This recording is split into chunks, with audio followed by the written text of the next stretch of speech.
The GOAT debate. Michael Jordan, LeBron James. This is the only way to settle this debate. How? We finna find out.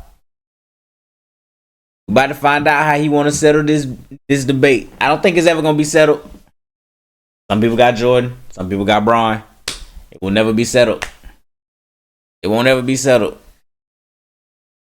But let's get into it, man. Jimmy High Roller, shout out to you. Let's do it. Ranking NBA players is useless, but it's also really fun. Every NBA fan at some point has created their own rank. You gotta have a top it's like five. An official pastime at this point. And with the game as data-driven and awards and accomplishments as absolute as the NBA has, you'd think ranking players would be a fairly simple task. But despite the countless efforts to make a flawless, coherent all-time ranking of NBA players, no one can seem to get it quite Nobody right. gonna get it right. Some players ranked too high, others too low, some not even ranked at all. Make any of these mistakes and your ranking will immediately get dismissed. The latest attempt of this fleeting endeavor Bleacher came Report. last week from Bleacher Report when they released their top 100 NBA players ever list. A ranking that seemed relatively good, but was met with an onslaught of criticism. Like everyone else that made an attempt before them, That list had Draymond Green better than Jason Tatum.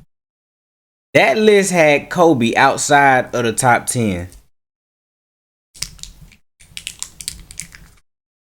That list was bad. I'm sorry. That list was bad. I can't do it. Shout out to Reese's. I'm not sponsored, but these motherfuckers be hidden.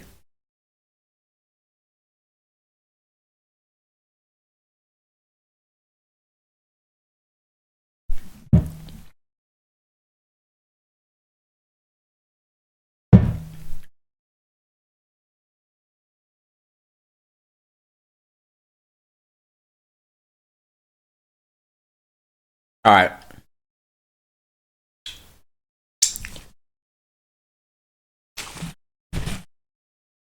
All right, let's get back to it. this list was not accurate. Not It good wasn't. enough. Why is it so difficult to make an all-time ranking that we can all agree on? I mean, we all have our own opinion, our own personal bias. Is it even possible to make such a list? And if You we can't could, make a perfect how would list. we even create it? Well, believe it or not, there is a method that we can use to rank every player in NBA history with shockingly good accuracy. Uh-oh. It doesn't use any numbers or data, no formulas or advanced metrics. It is a method way simpler than you would ever think, and yet manages to get results with nearly 100% accuracy. Okay. Even crazier, we actually use this method all the time. We finna find out. Okay. Lock in. Today's video geek, there I blaze percent on the 100 in Vander there's ever list, and send off any tickets only on Let's lock in. All right, Jimmy, what you got? Last week, Bleacher Report released their top 100 NBA players ever list, and to absolutely no one's surprise, people were not happy about it. Among some of the more glaring complaints about Bleacher Report's list include Shai Gilgeous-Alexander, the now MVP, Finals MVP, Wasn't even and in the top champion, 100. not even making the list. Jason Tatum landing at 93. John Stockton ranked ahead of players like Chris Paul and Kawhi Leonard, and of course Kobe Bryant falling outside of the top 10. Despite polling their staff of NBA experts, writers, and editors, the results of this comprehensive ranking only lets people confused and annoyed. Ranking players should not be this difficult, and yet it is. But Yep. to understand why it's so difficult, we first need to understand why every ranking, no matter how thought out it is, how logical the criteria is, how much data was used, always falls short.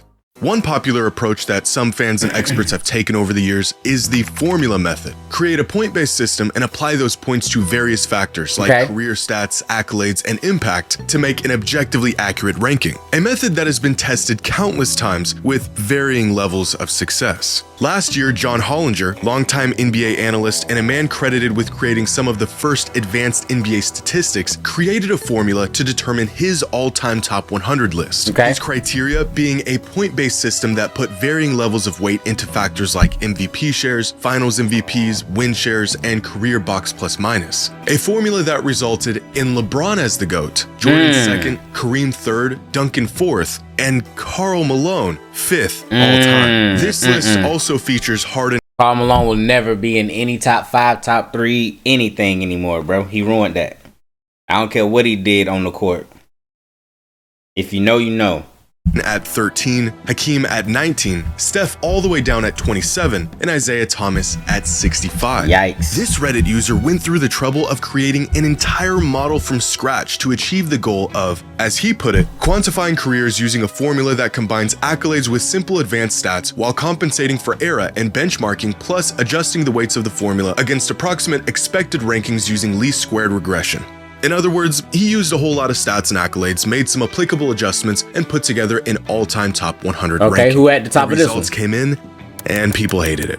The glaring flaw Jordan was at the top of this one, as well as every other method that attempts to be completely objective in its approach, is that it's not objective. Even concrete things like stats and awards will inevitably have some sort of weight or value attached to them based partially off of opinion. What is a championship worth, and how do you factor it in? Should there be an era tax on players who played half a century ago? If there is, when does it no longer apply? The 80s? 90s? Is peak more important than longevity, or is it the other way around? Even awards themselves, like MVPs and DPOYs, are voted on by people with their own personal bias. Creating some sort of formula involves attributing value to all of these things, but without any impartial method of weighing all of these factors without injecting some sort of personal bias, the pursuit of creating a perfectly accurate ranking becomes virtually impossible. So, what if we just remove the personal bias? What if we strictly use data and numbers, two important factors that have no bias, to make a completely accurate and nonpartisan all-time ranking? Who about to be the GOAT? Well, because the rankings get... I wonder who's going to be the GOAT now that he's removing all the personal bias.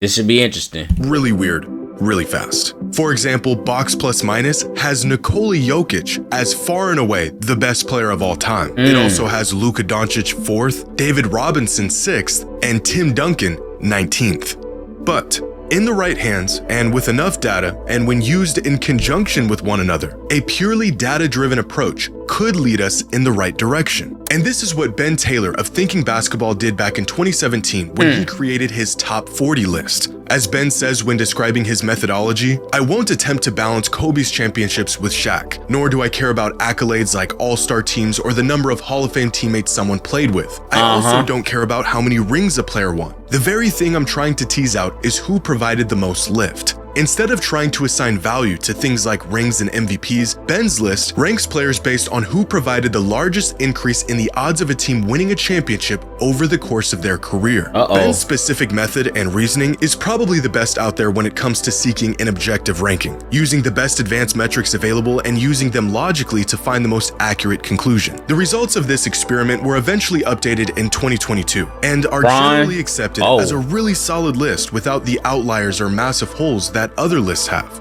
The only problem is, this is not an all-time player ranking. As Ben stated, this list is a player evaluation, not necessarily a ranking of the greatest players of all time. And it's evaluating how good these players were, their abilities and their effectiveness in using those abilities, not how great they were or what they accomplished. A great exercise in determining which players had the largest impact on the court, but not the best method in determining how that impact actually translated to tangible success. For example, this method is providing evidence that Karl Malone had a larger statistical impact than Stephen Curry over the course of his career, but I'm not sure if there's a single human being on planet Earth that would argue Karl Malone is greater than Steph is. Using purely statistics and data to rank players removes valuable context that certainly matters when evaluating how great they were throughout their career. However, allowing awards and achievements to partially dictate rankings will inherently skew the results due to personal bias and variance of opinion. So looking at it through either of these lenses will lead you to inaccurate results. But maybe we're looking at this through the wrong lens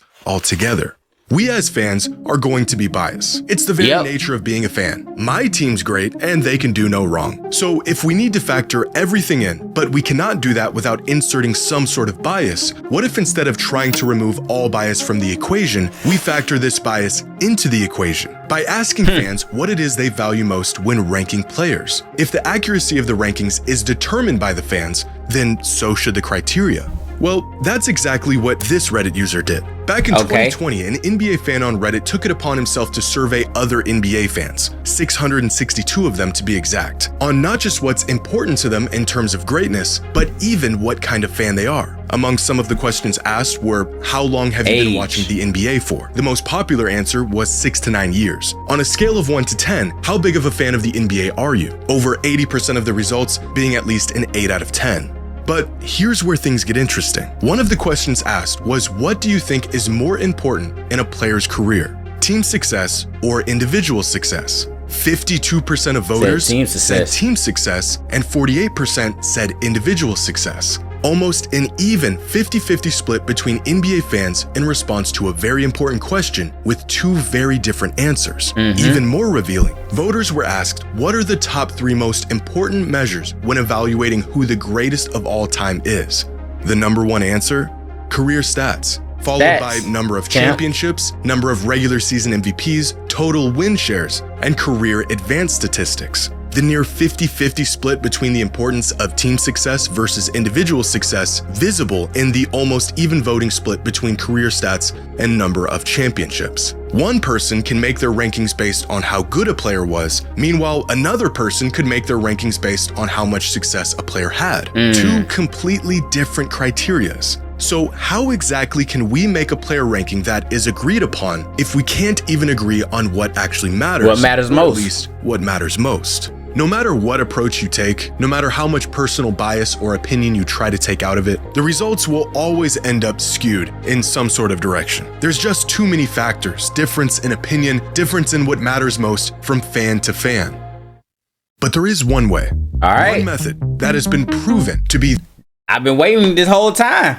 the best way to get to an accurate conclusion about things otherwise not agreed upon. What if we do all this and then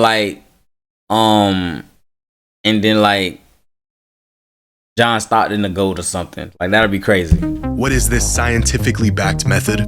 It's the exact one Bleacher Report used. Ask people, have you ever seen the show Who Wants to Be a Millionaire? Yep. Let's play Who Wants to Be a Millionaire right now.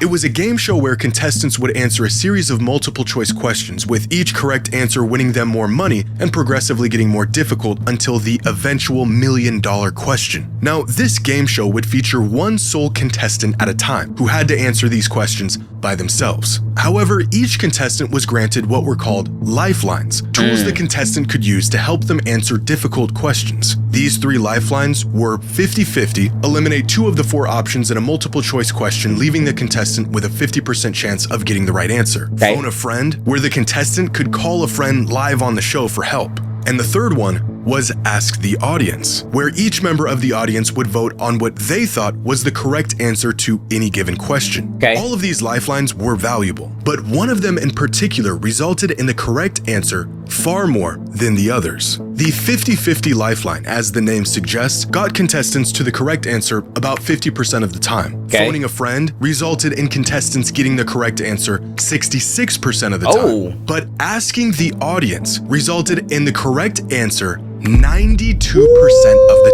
time. By far, the most accurate method of coming to the correct answer for any question in the show's history. And this is a demonstration of a concept known as the wisdom of the crowd, an idea that refers to the collective judgment of a group of people often being more accurate than the judgment of any single individual, even an expert. And it is an incredibly accurate method of arriving on the correct answer to any logical question. In 2011, the BBC network put this concept to the test by filling a jar with jelly beans and asking 160 contestants how many jelly beans they thought were in the jar. The answers were absolutely insane, ranging from 500 to 50,000. And yet somehow their collective average was unbelievably close to the actual number. After conducting their experiment, it was revealed that there were exactly 4,510 jelly beans in the jar. The average guess among all 160 participants, 4,515. Despite their variance in answers, on average, the participants were able to get within 99.9% of the correct answer. By aggregating the opinions or estimates of many individuals, the errors and biases of individual judgment tend to cancel each other out, leading to a collective result that is closer to the truth. Okay. And in possibly the most roundabout way I could conjure up, I think this same exact concept can be applied to ranking NBA players on an all-time list. Regardless of what the individuals value most and our own personal So it looked like he not making a list. I thought he was gonna make a list. If you ask enough people, chances are you'll more than likely end up at an accurate result. Better than strictly using stat-based metrics, better than the eye test or a combination of multiple factors. Simply asking people who the greatest players of all time are will show you exactly who the greatest players of all time are. And evidence of this can be found within the results of Bleacher Report's ranking. Someone ranked Kobe Bryant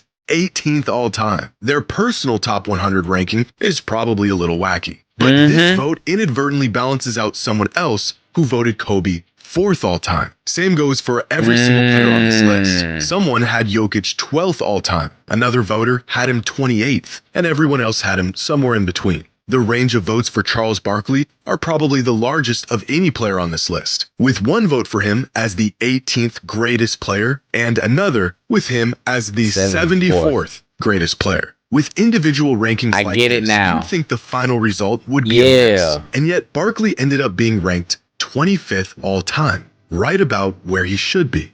Can we make a completely accurate ranking of the greatest NBA players ever? No. Well, we can get really close. In terms of how we would create it and what it would look like, you're looking at it. This isn't a matter of opinion. It is a statistical principle. No matter what list it is, these two will always be at the top. Every single time. No matter who you think is number 2 or number 1, it's probably going to be one of these two. As Bleacher Report put it when describing their methodology, it's an impossible task, especially when confronted with the reality of comparing players from different eras. Yeah. Stats help, but calculators won't ever figure all of this out. Yeah. But asking enough people just might. Another Jimmy High Roller banger. I see the method. He didn't really say what his list was. I thought he was gonna say a list, but he basically saying like we can get really, really close to it. Hey, whoever you think the GOAT, that's who you think the GOAT is, bro. Anyway, about to go ahead and hop off this stream, man. It's been real. Like, comment, subscribe, all that good stuff. It will be on YouTube. Could you turn me up in the headphones a little bit?